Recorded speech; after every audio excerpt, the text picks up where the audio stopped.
உலகத்திலே வந்து காங்கிரீட் போட்டு நடந்த முதல்வரும் இவர்தான். உலகத்திலே வந்து என்ன சொல்றது, அந்த நெற்பயிர்களை பார்சல்ல வாங்கிட்டு வந்து அதை வெரிஃபை பண்ண முதல்வரும் இவர்தான். இவங்களுக்கு இதுக்கு ப்ரியாரிட்டி கொடுக்க மாட்டேங்கிறாங்க. எதுக்கு நீங்க ப்ரியாரிட்டி கொடுக்கணும்?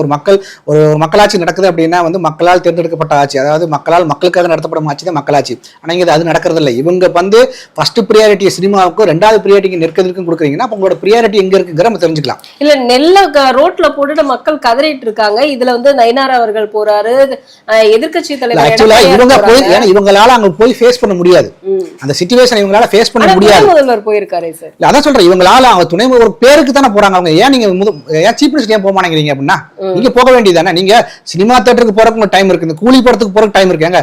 தூய்மை பணியாளர்கள் எல்லாம் போராடும் போது இந்த சைடு போராடுறீங்க.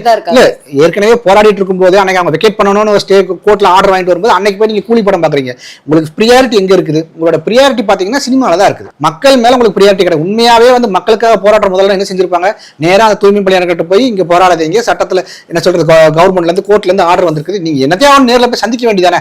ஆனா அதை விட்டுட்டு நீங்க பக்கத்துல இருக்கிற கூலி தியேட்டர்ல போய் நீங்க கூலி படம் போய் நீங்க பார்க்க போறீங்க.